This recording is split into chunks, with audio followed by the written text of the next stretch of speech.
It is an honor and a privilege to be with you this morning. Can you think of a time in which the grace of Christ ministered to you meaningfully, powerfully, beyond coincidence, in a way that brought healing, saving grace, or provision? That is what Dr. Blackman had asked my faculty friends and I way back in January. And you've now had the great blessing to hear Dr. Townsend's story of God's pursuit of her through simple evangelism, Dr. Trotter's passionate reminder of God's sovereignty and love.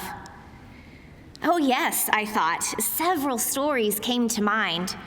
I could tell the one where my husband and I were so poor in graduate school, and several friends and family gave joyously and sacrificially to meet our basic needs. How God showed his care to us through his people. Or I could speak about the many times in which I've sensed a supernatural work of God's Spirit during my teaching. How God had at times taken my hard work or my failings to communicate his message through his word. I love talking about that. But while you might think that speaking in chapel would come quite easily to a Bith professor, this situation is a bit out of our norm. Almost always when we are asked to speak in a classroom or at a church, we have a text to exegete, a period of ancient history to discuss. But today I've been asked to speak about God's work in my life personally, to tell stories. And that is neither a completely familiar nor, I might add, a comfortable task. I've said to my classes that a particular theme of my semester has been vulnerability, and I sense that that theme continues today. So I had been preparing to tell multiple stories of God's good grace in my life, but this morning, if I were to tell you those stories from the past, I would feel quite disingenuous. Many of you are aware that 3 weeks ago today, I learned my father had suddenly died of a heart attack. So the only thing that seems right, the only thing that seems possible, is to offer a testimony in process, a testimony from the valley of the shadow of death. I cannot give you the perspective granted by hindsight. I cannot tell you how God has worked it all out. I can only tell you where I've observed God's grace in my life thus far. I should say at the outset that I am fully aware that millions of people lose a family member every day, often in much more difficult circumstances. To acknowledge that my experience is nothing new, but it is my experience. And I'm learning that to walk this valley because of a parent brings feelings that I have never faced before. I believe that God has so much to teach me through this season of grief, as common as it might be. And my prayer is that he might take these minutes and speak to your heart as well. I want to begin with a story from the time before Friday, February 12th, the day that everything changed, the day we learned of his death. More than a year ago, my dad had a minor stroke. Now, you might think that from a good Christian daughter, that would elicit compassion and concern. It did not. I was angry, livid.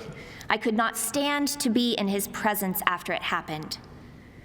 My dad was not an especially healthy person. He didn't eat great. He never exercised much. He hadn't lived in any kind of healthy manner for my entire life. So in my humanities-dominated mind, which knows nothing about the physical complexities of strokes, to my view, he brought this all on himself. It was his fault. And his wide-eyed surprise, "Oh, I can't believe this happened," was more than I can handle. I never said anything explicitly, but surely he felt my iciness. Shortly thereafter, when it was time for my next appointment with my spiritual director, I wanted to process not the event so much as my reaction. I was surprised by the degree of vitriol I felt toward him. "Have you ever considered," she asked me, "why this has been a struggle throughout his life? She reminded me of stories that I had told her that his own childhood with my grandmother, who was bipolar and had been admitted to the mental hospital several times, that childhood couldn't have been easy. Do you ever wonder if he might have gone hungry as a child? I had never considered in all my life that there might be a reason for his actions other than lack of willpower. So she encouraged me to start praying for him, not for God to fix the problems that bothered me, but to pray for him as God saw him, for the person that God desired him to be. I started to pray that he could resist temptation, that he would abide in God, that he could find balance, and most of all, that he would know, above all, that he was loved. And slowly, over the passage of time, as I continued in those prayers, the anger faded away. God simply took it from my heart. His actions didn't change so much, at least to any degree that I could ascertain. And I continued to hope that he would choose Panera over McDonald's. I continued to invite him on walks when we were together. But no longer were my feelings contingent on whether he did what I wanted or not. I loved him. I accepted him. I understood he was imperfect, as was I, and I still wanted to have a good relationship with him. Had that stroke not occurred, had I not been instructed how to process it, I would not only be shocked today, but I would also be seething. And there would be no way to reconcile this side of eternity. This valley offers heartache enough without the bitterness of anger invading one's soul. And for that, I am immensely thankful. I rest confident that he ended his life knowing his family loved him just as he was. And that was the grace of God. Fast forward to the last time I saw my father, 2 weeks before he died. I was teaching at my church, and my parents, who only live about an hour away, came to support me. I may be 35 years old, but my parents still come to my stuff. I'm a member of a liturgical church that takes communion each week, and so that day, in addition to teaching, I was also assigned to administer the bread. As an aside, I completely resonated with the story that Dr. Trotter told on Wednesday. To offer communion is almost ineffably powerful. I actually get to give communion almost every week at my church, and after several years of doing so, it has never gotten old. Every person who approaches, you get to pray for that person, to be a conduit of this mystery of God's tangible grace. It is amazing indeed. Well, on that day, my parents approached the altar and they kind of maneuvered their way to my side of the aisle. Not really, of course, the point of communion. I don't doubt their piety, even if it was mixed with a healthy dose of parental pride. But as it turns out, I'm awfully glad they committed that faux pas that morning.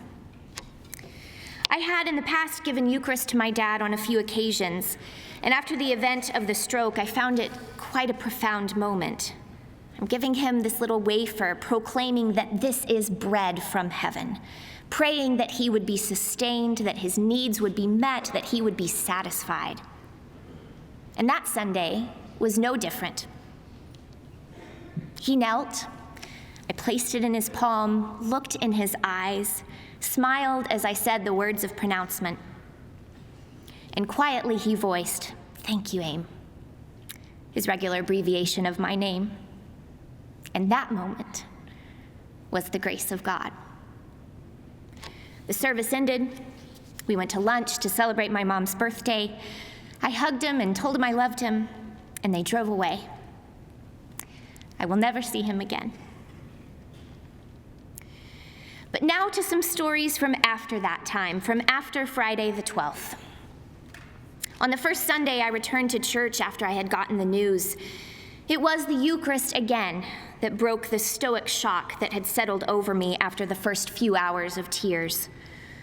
Due in no small part, as many of you also know, to a second unexpected death in my family, that of my husband's beloved aunt, on the day of my father's funeral. I felt, and actually, if I'm being honest, I continue to feel quite numb. But that Sunday morning in a small church in my home state of Oklahoma, during some of the hymns, and most powerfully as I knelt at that altar rail to receive communion, I felt something again. I felt sad, heart-hurt, gut-wrenching sad, and I wept. But as I took that bread and drank that cup, I sensed what I had long believed, what I weakly affirmed. I experienced in a new way the communion of saints.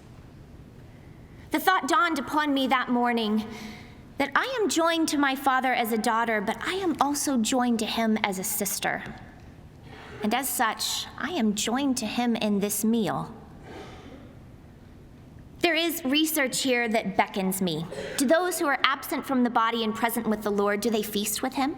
Do they commemorate his body and blood until he comes again? Do they observe and celebrate and cheer us on when we kneel week by week? What does the text and tradition say on this point? Now, this valley affords little strength or clarity of thought for such stimulating questions. But for now, the reminder I received that day is that my dad, who loved God, who knew Jesus, who longed to love others in the power of the Spirit, was now a member of the faithfully departed, the spirits of the righteous made perfect, the church triumphant. And when I take communion, it is the communion of saints. As one document written by evangelicals and Catholics confirms, it is an enduring bond between the faithful on earth and the faithful who had gone before. And that moment was an experience of the grace of God. The final vignette. This past Sunday, I returned to my own precious church community, St. Mark's in Geneva, as an advertisement. I'm Maddie Hazel. I love my church. The people, the beauty, the teaching, the chances to serve. And this past week, having returned from my travels, I took my normal role in the altar party. I made it through the hymns and the sermon. I even made it through serving on this week, the chalice, to several people, still praying for them, still wishing God's blessing to meet them right where they are. But the flashbacks became increasingly hard to push out. Last time you did this, my brain shouted, your dad was right there. And when a Wheaton faculty couple approached and grabbed my hand in an act of condolence, I lost it. I couldn't hold it back anymore. I started to cry, really cry again for the first time since that previous Sunday. I finally had to hand the chalice to our deacon, excuse myself, and run off to the room behind the sanctuary. And I think even that moment of weakness, that surrender, that vulnerability in the eyes of my church, that too was the grace of God. But in that moment, clearing the mascara streaks in the sacristy mirror, I felt embarrassed and frustrated with myself. Great, I thought, with some degree of dark humor. Thanks, Dad, for totally ruining Eucharist for me. Will I always lose it during the service? Will I always think of my dad? Will this culmination of our weekly worship always make me think of death? As I've reflected over the past few days, I think I need to answer those three questions differently. No, maybe, and yes. No, I don't think I'll lose it every single week. I think I probably will be able to make it through a service someday, maybe even this week, without completely breaking down. But maybe I will always think of him. I will continue to envision my dad serving him for the last time for many years. I hope I do. But if the Lord tarries, I will begin to think of other losses in those moments at the altar. He won't always be the only saint I consider. And inevitably, other challenges or blessings might begin to populate my thoughts, eventually.